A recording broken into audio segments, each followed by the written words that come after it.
नमस्कार पिलामाने मु सीमा स्वागत करुच्ची आपण मानू मोर गोटे गोटे नुआ वीडियो को एस स्टडी ओडिया मीडियम आउ गोटे नुआ वीडियो। आज आम पढ़ा जीव विज्ञान दशम श्रेणी दशम श्रेणी जीव विज्ञान आम पढ़ा। चलो आरंभ करवा।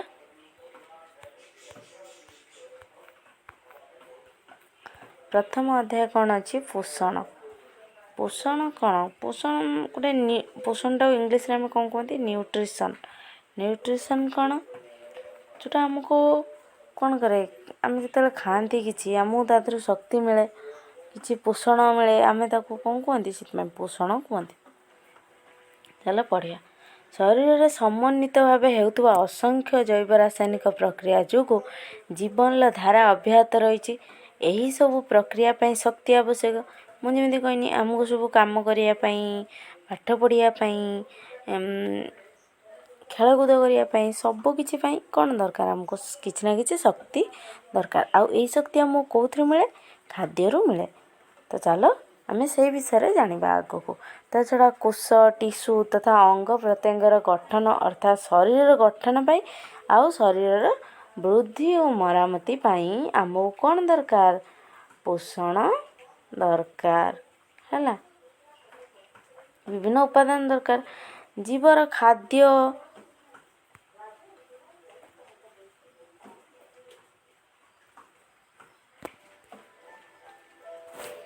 तापर तारा जीवर खाद्य समस्त चाहिदा पूरण करिथाए। शक्तिर आहरण उपादान संग्रह पोषण जरिया होता है। मन रखिल पोषण जरिया आमर कौन होता है आमर कौन होता है ना शक्ति आहरण होता है उपादान संग्रह होता है। माने देख तुम किसी गोटे खाद्य खाइल खाइला पर कौन है तादर शक्ति मिलला सबू शक्ति कौन तुम सांगे सांगे व्यवहार कर दौच कि किसी शक्ति कौन हो ना आम देहरे संचित होगी रोचे से शक्ति आम कौन कर परवर्ती समय कार्य लगौंट। तापर देख जदि आम खाऊा खाद्य सांगे सांगे शक्ति जी मिलला आम से व्यवहार कर बंचु था ताने गोटे गोटे दिन धर आमको कौन करे उपास रहा पड़े। धर माने भूक बेले बेले लगे आम पाखे किसी खाए न थाए से आम जो चलाबुला करती कि किसी गोटे कम करती से आमको कौटू शक्ति मिले ये जो शक्ति संचित होकर रही था पोषण जरिया से आमको से कम आसे है।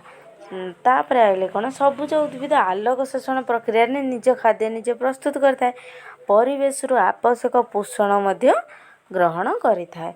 सबुज उद्भिद माने आमर गछ पत्र ये सब कौन करती आलोक शोषण प्रक्रिया रे निज खाद्य निजे प्रस्तुत करते। परिवेश आवश्यक पोषण परिवेश किसी न्यूट्रिशन ग्रहण करते। परिवेश कौन ग्रहण करते से जल आमर अंगारकाम्ल ये सब कौन करते से खाद्य रूपे व्यवहार करने नहीं कि आम परिवेश नहीं था।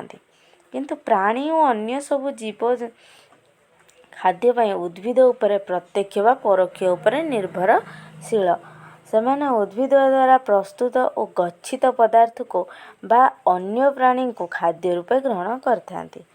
खाद्य साधारणतः जटिल अवस्था थाए ये समस्ते जानते। तापर जीव शरीर मध्य सरल उपादान परिणत होई सबू अंग प्रत्यंग उपलब्ध होता है। देख कौन कहला आमको एतिकी गछ सीना निज खाद्य निजे प्रस्तुत करि पारुछि किंतु जो जीव मनीष पशु पक्षी गाई गुरु छेली मेढ़ा एमान सब कौन करती तांको खाद्य पाई प्रत्यक्ष व परोक्ष भाव में उद्भिद उपरे निर्भर करते।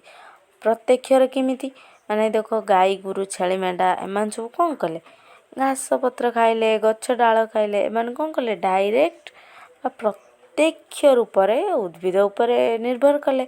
आमे कौन करचंती आमे साग माग खाऊचंती तो साग गुड़ा सब कौन उद्भिद उद्भिद उपरे आमे से प्रत्यक्ष माने निर्भर करचंती। किंतु आमे जेतेले माछ मांस अंडा ये सब खाऊचंती तो आमे कौन करचंती परोक्ष भाव में उद्भिद पर निर्भर करचंती। केमिति निर्भर करचंती परोक्ष भाव ना आमे धर गोटे खाइले कौन मटन खाइले ମଟନ୍ଟା କେଉଁଥିରେ କାହା ମାଂସ, ଛେଳି ମାଂସ। ତ ଛେଳି କ'ଣ ଖାଉଛି, ଘାସ ପତ୍ର ଖାଉଛି ନା ନାହିଁ। ସିଏ କ'ଣ ଖାଇଲା, ଉଦ୍ଭିଦକୁ ଖାଇଲା। ଉଦ୍ଭିଦକୁ ଖାଇକି ତା ଦେହରେ କ'ଣ ହେଲା, ଶକ୍ତି ହେଲା, ବା ଯେଉଁ ମାଂସଟା ହେଲା ସେ ଯେଉଁ ବଢ଼ିଲା ତାକୁ ଆମେ ଖାଇଲେ। ତ ଆମେ ଇନଡାଇରେକ୍ଟଲି କ'ଣ ଖାଇଲେ, ଗଛପତ୍ର ଖାଇଲେ। ତାପରେ ସେ କହିଛି ଜୀବ ଶରୀର ମଧ୍ୟ ଏହାର ସରଳ ଉପାଦାନରେ ପରିଣତ ହୋଇ ସବୁ ଅଙ୍ଗ ପ୍ରତ୍ୟଙ୍ଗରେ ଉପଲବ୍ଧ ହୋଇଥାଏ। ଆମେ ଯେତେବେଳେ ଖାଦ୍ୟଟା ଖାଇଲେ ସେଟା କ'ଣ ଥିବ, କଠିନ ଅବସ୍ଥାରେ ଥିବ। ସିଏ କିଛି ଆମ ଦାନ୍ତ ତାକୁ କ'ଣ କଲା, ଚୋବେଇକି ସରଳ କଲା। ଆଉ କିଛି ଆମ ପାକସ୍ଥଳୀ ତାକୁ ଡାଇଜେଷ୍ଟ କରିକି କ'ଣ କଲା, ସରଳ ଖାଦ୍ୟରେ ପରିଣତ କଲା। ସେଇଥିରୁ ଆମକୁ କ'ଣ ମିଳିଲା, ଶକ୍ତି ମିଳିଲା। ସେଠାରେ ସରଳ ଖାଦ୍ୟରେ ଦହନ ବା ଜାରଣ ଘଟି ସେଥିରୁ ଶକ୍ତି ମୋଚିତ ହୋଇଥାଏ।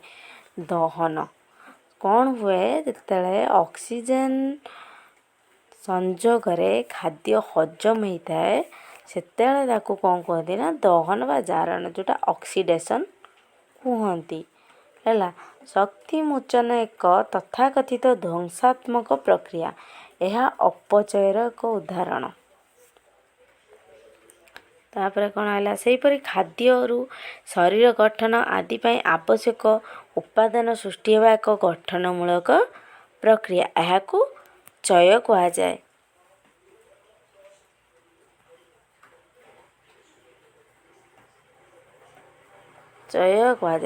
ଚୟ ଅପଚୟର ସମାହାର ହେଉଛି ଚୟାପଚୟ।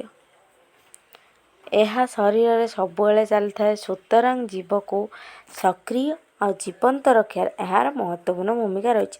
ଆମ ଶରୀରରେ କ'ଣ ହୁଏ ନା, ଚୟାପଚୟ ସବୁ ସମୟରେ ରହିଥାଏ। ସେଇଟା ଆମକୁ କ'ଣ କରେ, ସକ୍ରିୟ ରଖେ ହେଲା। ଏଥିରୁ ସ୍ପଷ୍ଟ ହୁଏ ଯେ ବଞ୍ଚି ରହିବା ପାଇଁ ଜୀବର ଖାଦ୍ୟ ଆବଶ୍ୟକ। ଏଥିରୁ ତ ତୁମେ ନିହାତି ବୁଝିପାରିଥିବ ଯେ ବଞ୍ଚି ରହିବା ପାଇଁ କ'ଣ ହୁଏ, ସବୁ ଜୀବ, ଜୀବ କାହାକୁ କୁହନ୍ତି, ଯେଉଁମାନଙ୍କର ଜୀବନ ଅଛି। ତ ସେମାନେ କ'ଣ କରନ୍ତି, ଖାଦ୍ୟ ଆବଶ୍ୟକ କରନ୍ତି। ଏଥିରୁ ଜାଣିଲ। ତାପରେ ହେଲେ ଆମେ ଖାଦ୍ୟର ପ୍ରକାରଭେଦ। ଖାଦ୍ୟର ପ୍ରକାରଭେଦ କ'ଣ, ରାସାୟନିକ ଗଠନ, କାର୍ଯ୍ୟ ଓ ଶକ୍ତି ପ୍ରଦାନକାରୀ କ୍ଷମତା ଉପରେ ନିର୍ଭର କରି ଆମେ ଖାଉଥିବା ଖାଦ୍ୟକୁ ମୁଖ୍ୟତଃ 6 ଭାଗରେ କରାଯାଇଛି। ଯଥା କ'ଣ, ଶ୍ୱେତସାର, ସ୍ନେହସାର, ଆଉ ହେଉଛି ପୁଷ୍ଟିସାର, ଜୀବସାର, ଧାତୁସାର, ଆଉ ଗୋଟେ ଭିଟାମିନ୍। ଚାଲ ପଢ଼ିବା ପ୍ରଥମେ ଆମେ ଶ୍ୱେତସାର। କ'ଣ ପଢ଼ିବା, ଶ୍ୱେତସାର। ଶ୍ୱେତସାର କାହା କୁହନ୍ତି, ଶର୍କରା ଏବଂ ମଣ୍ଡଦ ଆମେ ଖାଉଥିବା ଖାଦ୍ୟର ପ୍ରଧାନ ଶ୍ୱେତସାର। ଆଳୁ, ଭାତ, ରୁଟିରେ ପ୍ରଚୁର ପରିମାଣରେ ମଣ୍ଡଦ ଥାଏ। ଚିନି, ଗୁଡ଼ ଆଦିରେ ସୁକ୍ରୋଜ୍ ଓ ଫଳରସ, ପନିପରିବାରେ ଗ୍ଲୁକୋଜ୍ ଜାତୀୟ ଶ୍ୱେତସାର ଅଧିକ ପରିମାଣରେ ଥାଏ। ଶ୍ୱେତସାରରୁ ଆମେ ସହଜରେ ଶକ୍ତି ଆହରଣ କରିଥାଉ। ଗ୍ଲୁକୋଜ୍ C6H12O6ରେ ରହିଛି କାର୍ବନ, ଉଦ୍ଜାନ ଏବଂ ଅମ୍ଳଜାନ। ଗ୍ଲୁକୋଜ୍ର ଏଇଟା କ'ଣ ସଂକେତ, ମନେ ରଖିଥିବ, C6H12O6। ଏଥିରେ C ହେଲା କାର୍ବନ, H ହେଲା ଉଦ୍ଜାନ ଓ U ହେଲା ଅମ୍ଳଜାନ।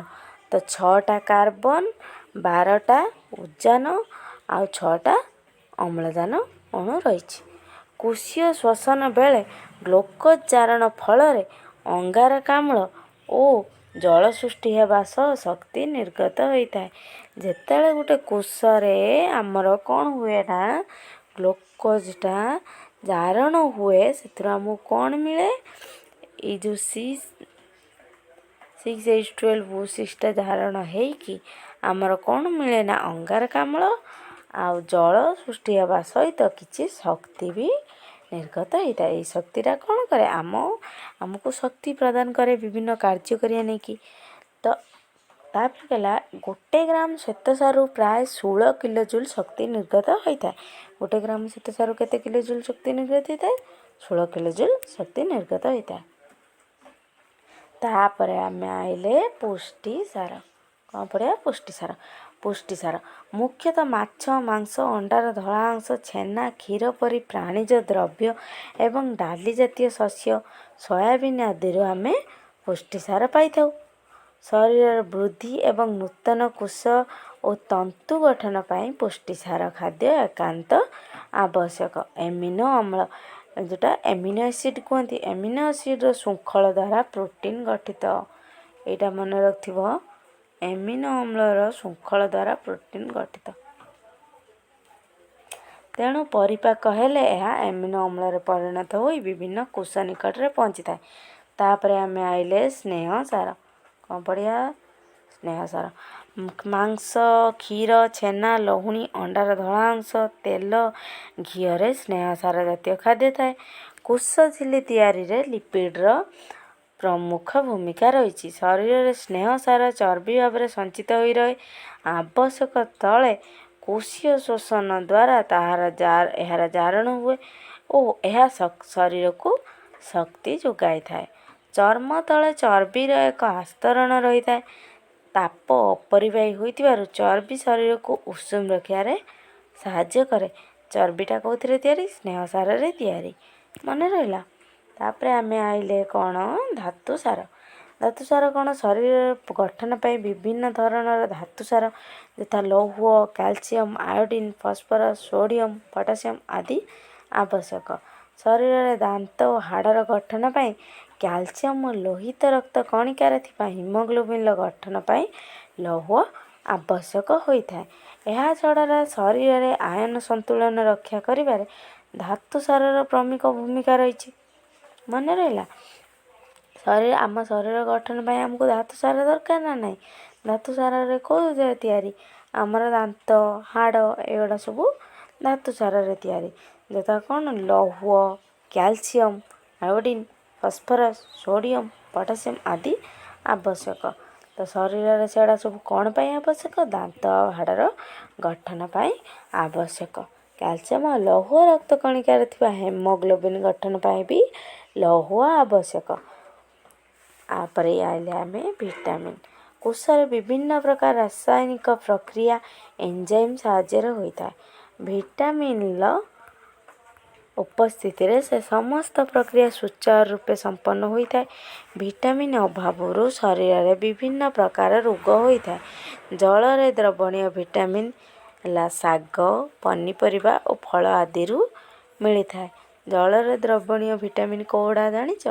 ଏଟା ହେଉଛି ଭିଟାମିନ୍ ସି ଆଉ ହେଉଛି ଭିଟାମିନ୍ ବି କମ୍ପ୍ଲେକ୍ସ।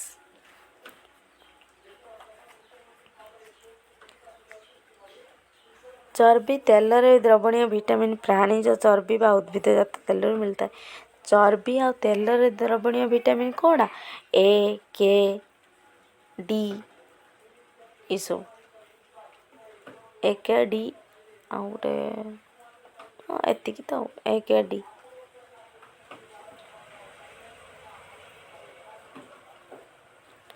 ତାପରେ ଆମେ ଆଇଲେ ଜଳ ପଢ଼ିବା।